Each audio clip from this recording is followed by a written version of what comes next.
Amnistiya muddati uzaytirildi. Assalomu alaykum aziz obunachilar, kanalimga xush kelibsiz. Bugun yaxshi yangilik bilan sizlarga video qilyapman. Ya'ni videoni boshida aytib o'tgandek, amnistiya muddati uzaytirildi deb aytdim. Ko'pchilikka ma'lum, 2025-yil 1-yanvardan boshlab 30-aprelgacha biz dokument yurgan vatandoshlarimiz uchun dokument qilish imkoniyati berilgandi, ya'ni amnistiya 2025. Ko'pchilik 30-aprelgacha ulgurmadi. Shu sababdan rasman yana 10-sentyabrgacha amnistiya muddati uzaytirildi. Bu yaxshi imkoniyat. Bu imkoniyatdan foydalanish kerak. Ya'ni kimnidir registratsiyasi prasroshni bo'lgan bo'lsa, kimdir patent kuydirib qo'ygan bo'lsa, kimdir уведомленияni vaqtida olmagan bo'lsa, ana shularga yaxshi imkoniyat berildi. Imkon qadar dokumentlaringizni qilib olishga harakat qiling. Keyin eng ko'p tushayotgan savol уведомление bo'yicha va keyin shu patent topshirganda bo'ladigan muammolar. Bu birinchisi уведомление bo'yicha. Ya'ni o'tgan yil 2024-yildan boshlab yangi qaror kiritilgandi.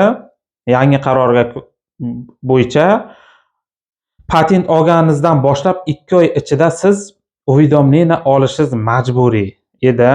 Agar уведомлениеga ulgura olmasangiz, patentingiz tugayadi va siz 1 yil muddatgacha o'sha, ya'ni qo'lingizdagi patentingiz muddati tugamaguncha patent qila olmasdingiz. Agar siz ushlasa, bu bemalol sizni deport zapret qilishga olib kelardi. Mana shu akalarga ham bu yaxshi imkoniyat bo'lyapti. Ya'ni agar siz 2 oy ichida уведомление qilishga ulgura olmasangiz, yana siz borib shu migratsionni sentrga murojaat qilasiz. O'ziga yarasha jarimasi bor. Endi bu jarima 4000 rubldan 7000 rublgacha, 10000 rubl ham bo'lishi mumkin. Bu sizda shu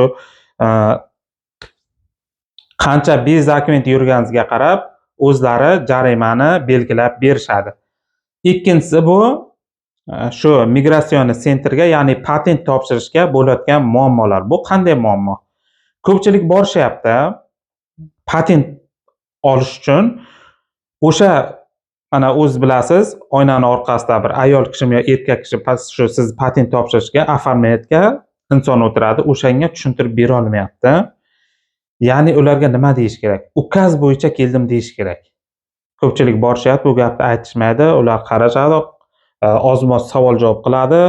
Afsuski, ko'p vatandoshlarimiz rus tilini unchalik yaxshi bilishmagani uchun bilib bilmay javob berib yuborishyapti. Va ular noto'g'ri qabul qilib, bu bezdakim deyur ukaz bo'yicha kelmabdi deb sizni даже milisaga berib yuborish holati ham kuzatilgan. Ya'ni shaxsan o'zim bir aka bilan muloqot qilganimda shu dokumentlarni to'g'rilash uchun borishgan, u akalarni keyin milisaga berib yuborishgan, отделga olib ketgan, o'sha keyin spespriyomga topshirib yuborgan. Xullas, uncha yaxshi tushuntirib bera olmagan. Shuning uchun agar siz patent topshirishga boryapsizmi, mumkin sizda registratsiyangiz prasroshni bo'lgan bo'lishi mumkin. Patentingizni vaqtida to'lamay kuydirib qo'ygan bo'lishingiz mumkin yoki уведомлениеni vaqtida qila olmay patentingizni bu holatda ham kuydirib qo'ygan bo'lishingiz mumkin. Shuning uchun patent topshirishga borganda siz ukaz bo'yicha keldim deb обязательно aytish shart. Iltimos, mana shu narsaga e'tiborli bo'ling. Обязательно mana shu gapni ayting. Ukaz bo'yicha keldim deng. Sababi bilasiz, patentga dokumenti bori ham, biz dokumentlarni ham patent topshirishga boradi. Kimdir patenti tugashiga 1 oy vaqt qolgan, yangi patent uchun boradi. Yoki kimdir yangi O'zbekiston, Tojikistondan kirib borishyapti, ular ham patent topshirishga boradi. Chunki ularni ham tushunish kerak. Har xil odam keladi ularga patent topshirish uchun. Chunki ular hammaga ham to'liq o'zlari tushunib olmaydi. Siz tushuntirishingiz kerak bu orada. Borgandan keyin ukaz bo'yicha keldim. Bez dokument dedim, shuni patent. Shunga yarasha sizga u nima kerakligini aytishadi. Keyin o'zlari qancha jarima bo'lishini aytishadi. Xullas, o'sha belgilangan jarimasi bor. Jarimani to'laysiz.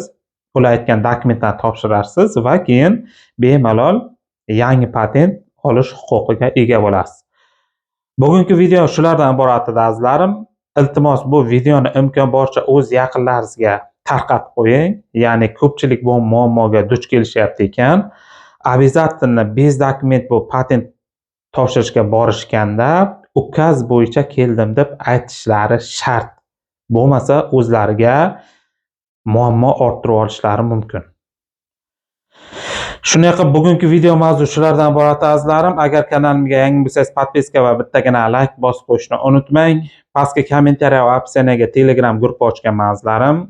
Mana shu videolarni doimo shu Telegram guruhimga ham tashlab boraman. Imkon qadar Telegram guruhimga odamlarni qo'shing va qolgan savol-javoblarni bemalol Telegram guruhimizga muhokama qilamiz inshaalloh. Bu videoni imkon qadar yana qaytarib o'taman. O'z yaqinlaringizga podelisa tarqatib qo'ying, ular ham boxabar bo'lishsin. Bu yaxshi imkoniyat azizlarim. 10-sentyabrgacha imkon boricha agar siz biz dokument yurgan bo'lsangiz, dokumentlarni porядкка qilib olish kerak bo'ladi. Bo'lmasa bilasiz, biz dokument hozir qattiq bo'lyapti. Sizni ushlab olib, spespriyomga jo'natishi yoki сразу deport запрет shtraf bosib olishi hech gap emas. Kelgusi sonda ko'rishguncha sog' bo'ling, omon bo'ling.